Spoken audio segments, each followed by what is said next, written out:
Road Trip Masters is back. The Caddy is once again ready to conquer one small town at a time. On this episode, I cruise into a beautiful Massachusetts town that is like a small slice of heaven, known for the freshest taste of the ocean. I meet up with a mossing legend, take a climb into Massachusetts history, flick the fishing pole for a serious catch, and kick back right along the sea. So sit back, relax, and let me do the driving right here on Road Trip Masters. I'm Nick Kessler. And I'm Brian Fulmer. We're teachers that have a passion for travel. Cruising the highways and byways in our 1968 drop-top Caddy. We discover the places and people that make this nation great. We are Road Trip Masters. This week, I roll into Massachusetts' South Shore to the town of Scituate.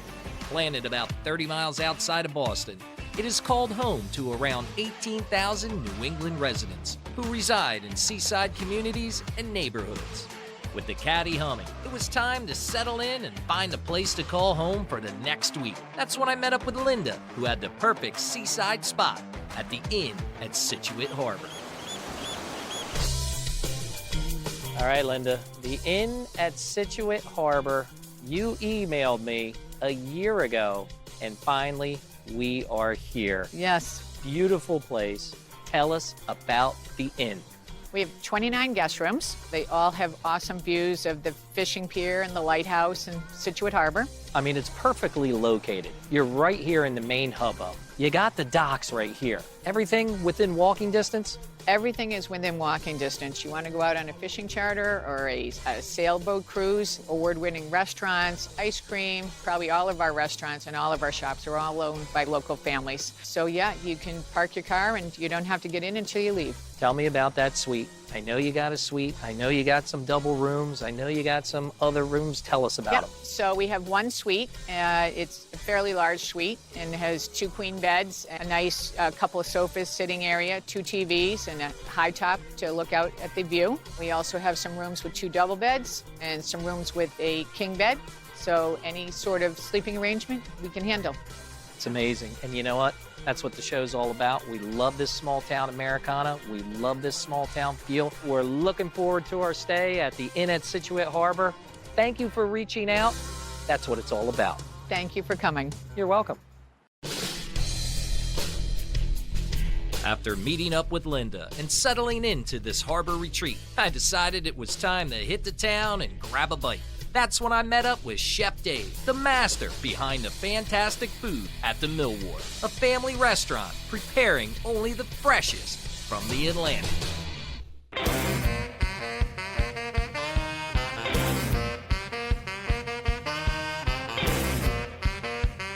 All right, Chef, here we are, the epicenter, I'm going to call it, of the Mill Wharf restaurant. What do you got for us today? What are you going to prepare?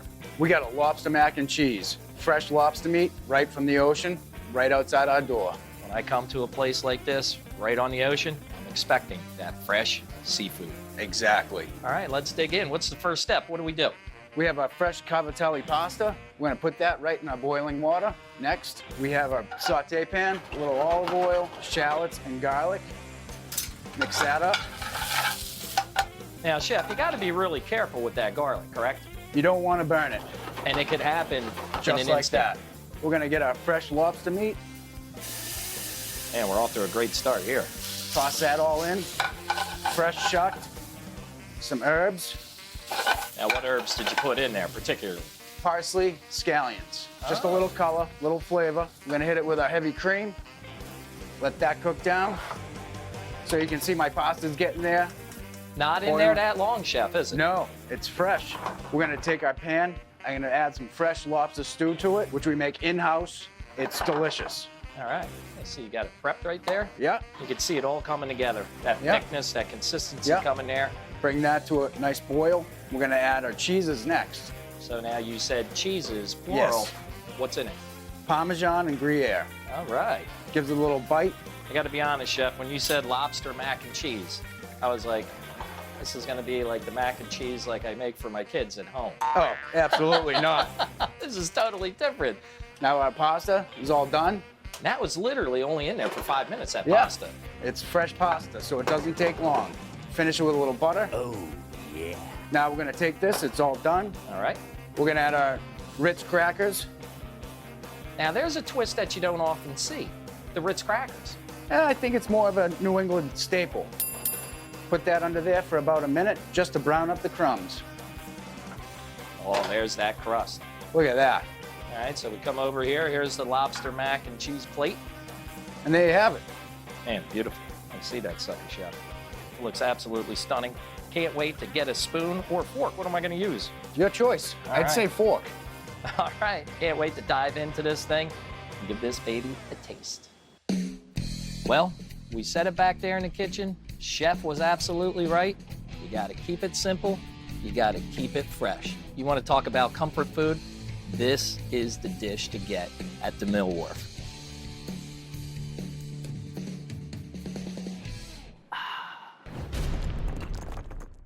The town of Scituate is known for a lot of things, including dining, family fun, and most importantly, its history. One of its many claims to fame is its resources to the craft of mossing, specifically Irish moss. Many individuals will say that Scituate's rise came to be during the discovery of the seaweed below its coastal waters. Irish moss is used in many popular products and is largely made of a jelly-like substance called carrageenan. Like all great things, there's a catch. Irish moss isn't easily gathered, but if you happen to need a batch, a local legend, Hawk Hickman, is the guy for the job. You brought me out here. Yeah, Third Cliff. right. Is that correct? That's correct.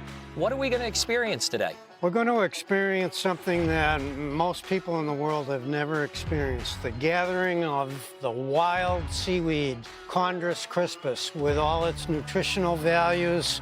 You wrote several books on this topic, correct? Correct. When did you start? 1959, when I was 16. Wow. The main extract that we're getting out of this moss is what? Carrageenan. Oh, you even put the rolling R's in there. Well, Hawk, I'm going to tell you, I think it's time to put these rakes in the water Okay. and see what we come up with and try to pass this tradition on to me. I don't know if I could do it, but I'm sure going to give it a good try. God, I'm crushing the moss here, Hawk. Am I good? Yep. This rake's heavy. Yep. It's got a lot of weight to it. Obviously, we want it to sink to the ground, but I wasn't expecting this. What's the average weight on it? I don't know, but I consider it light. Okay. Oh boy, I'm on the wrong side. Yeah, I'll just do it left-handed. Oh, I think I got it big. I saw that cloud puff come up. This All right. is all junk. I noticed when you were doing it, you did not get whiskers. Yeah, because I know how to avoid them. Well, that makes sense. Whew. Okay, let me see the rake for a minute. All right, Hawk, take over. Kessler getting fired from the job. Do I sit down, Hawk? Hawk is clearly a master of his craft. It seems that some traditions should remain in the hands of those who conquered them. I will say, some of my harvested moss did make it in the boat. And now it was time to check in with Rodney for the next steps to this exhausting process. Rodney, we're drying it out here in the sun. Yeah. But Hawk told me that it cannot get rained upon. Why? Yeah. The rainwater kind of disturbs some of the properties in the moss and causes it to deteriorate a little bit. So when it's outside of the fresh water, you want to avoid rain at all costs. If it rains with fresh water, it'll destroy it. Yes, sir. Yes, sir. Unbelievable. We'll lose the whole load. Now, is it edible at this stage? I would assume so. Oh, it is. It is. And it has kind of same consistency of a potato chip. All right, let me It's a try. little stiffer. Let me try it. Make sure there's no crab legs in there. Crabs. Yeah. Wow, that is like a potato chip. Yeah. Still a little tough, though, I'm going to say. Yeah. Oh, yeah, yeah. It's gritty. You guys are new generation coming up in the business right now. Yes, sir. One of the only people doing it here in Scituate, correct? Yes, sir. In America. Wow. Comes down to two people. You and Jarius. Yes, sir. Thank you for doing what you do. The story is incredible. Hawk passing down century-old tradition of mossing Yeah. to a new generation Yeah. that's enthused about it. Yeah. Thank you so much, Rodney, Thank you. and good luck. Thank you. One structure stands high among the ranks of this blissful town, Lawson Tower. A local gem sits sky high, an architectural monster waiting to be explored. All right, Bob, here we are at the base of a Scituate landmark, Lawson Tower. What's the history? Why is it here? Thomas Lawson was a very wealthy person, probably one of the 10 wealthiest people in the United States at one time. They looked across the street and they saw this big, black, ugly standpipe. Now, what's a standpipe? It's a water tank. Oh, okay. So he sent his architect to Europe. He started in London, made it as far as Constantinople, and actually found a castle on the Rhine River that he liked the design of, and he proposed it to Thomas Lawson, and they built this within a year to hide the tank and make his wife happy. What husband would not do that? Smart man. So the main purpose was to cover the water tower. But there's also something else special located upstairs, correct? Correct. 10 bells, a chime system that you play from here in the console room. There's also a clock. So you would go up a total of 123 steps to where the bells are. Then there's a ladder. You take that ladder up to a little landing, and you take another ladder up to where the clock is. In between the clock and the bells, the only reason there's a space there is for the pendulum, for the clock. This is before electricity, so people have to wind it. The clock is not that much, but the other ones go from the top of the tower to the ground. No. How tall is the entire tower? 153 feet to the top of the mast. The tank that was in there was 75 feet tall. All right, Bob, let's make the ascent to the summit, I'm going to call it. Yeah, let's go.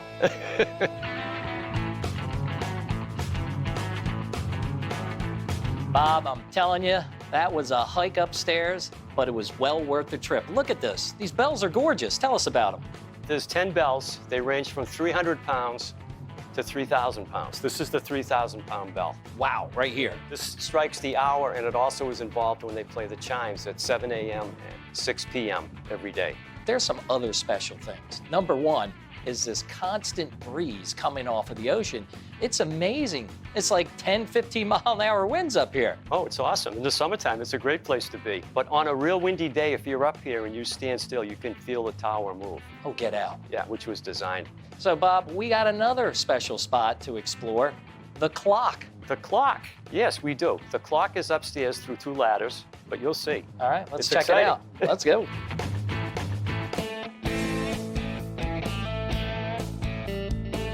All right, Bob, we are at the highest point, and it is hot in here, but I hear that clock. Yeah. What an amazing mechanism. Well, the clock was made by Howard Clock. It was put up here in 1902 to play the hour strike, the chimes, and we usually wind it every week. So we have a team now that winds it. So one team takes a month. Stephen Litchfield runs our clock team, so he gets volunteers. As they get older, they sort of fall by the wayside, to say the least. Because as you know, it's a hike. Oh my God. Well, we're sweating up here, Bob. I say we head back down and let's hear these bells ring. After a full tour and a couple hundred stairs, it was finally time to descend this beautiful piece of history. Bob and his team do a fantastic job preserving this crucial part of Scituate, and we can't thank them enough for sharing it with us. Before we leave, it only felt right to hear these bells sing. So with that, we met up with Lene, who played baseball's favorite lullaby.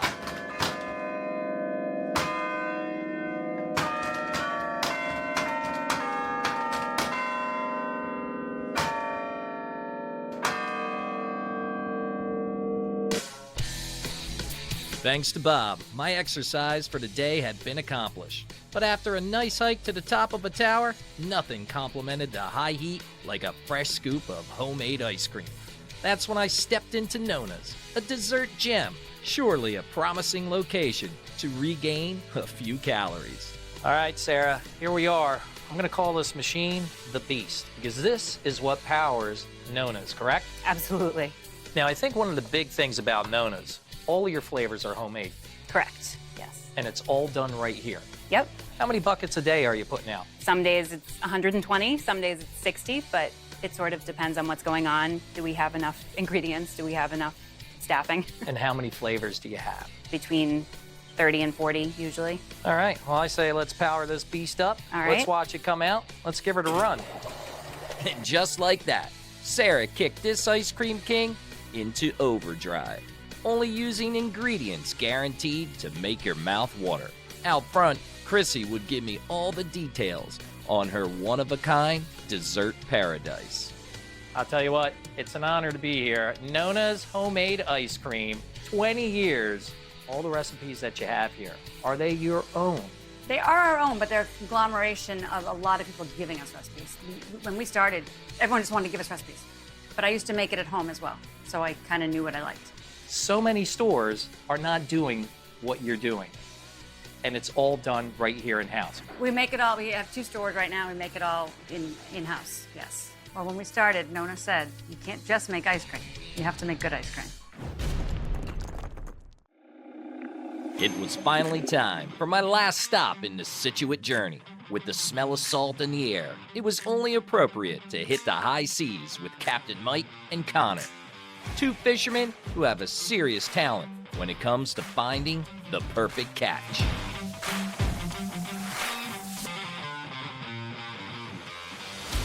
All right, Captain Mike, you got us out here. We got Connor. What am I going to experience today?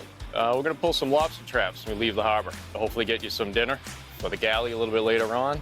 From there, head to Stellwagen Bank, load up on mackerel and herring for our bait for striped bass fishing in Provincetown, Race Point, right around the corner from Provincetown Harbor. I've never been out on the ocean on this type of trek or voyage. This is my first time. Are we going to catch fish? We always hope to catch fish. No guarantees, but we've had a good month. Captain Mike, I like to think that I have the A+ crew right here. I think we're going to nail it. There you go. I would say so Roger. too. All right, let's get her done, boys. Captain Mike didn't waste any time and kicked this excursion into high gear. First order of business, grab some dinner for the crew, and nothing sounds better than some prime time lobster. We're out here on the very first stop. Captain Mike, what are we going to be doing here? A little lobster trap pulling. All right, so these traps are how far down? About 35, 40 feet in this location. And what do you bait them with? Anything we have on board. Basically, mackerel, bogies, herring. All right, Connor, you're going to be pulling these things up. Sure am. Show me how to do the first one, and I got to pull that second one. We got one here. We're gonna grab him for you, make sure it's nice and safe. We're good, man. Go ahead. You're doing most Let's of that see what work you got. Oh, God. Wow. All right, here it comes. Get a Ready? rhythm. Right there, that's good. Now you wanna grab by the bridle here. Right up and over. We got a few in there. Let's take a look, see if he's good. So on this side he makes it, you always wanna check both sides. Has to be 3 1/4 inches. So he's right there. It's called a chicken if they're over that size. And he's good on both sides, so that's dinner as well. We get this guy banded up.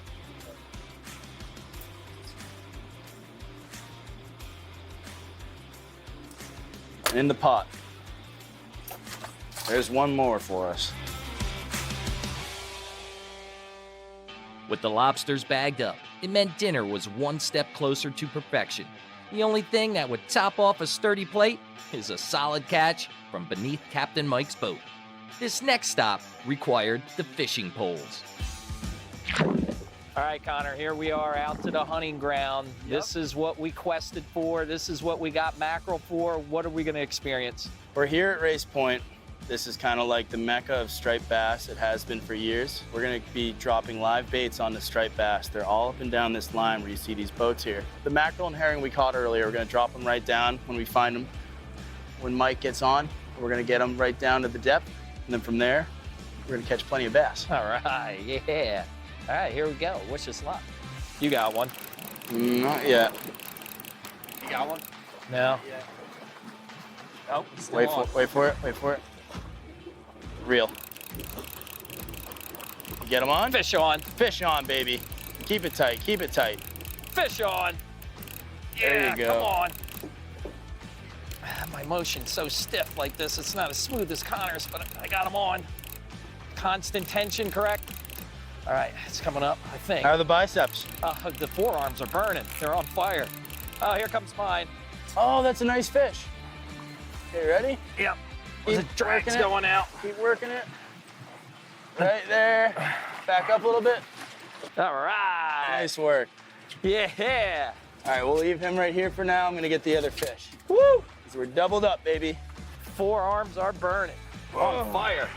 All right, 2 of them. Captain Mike bagging it.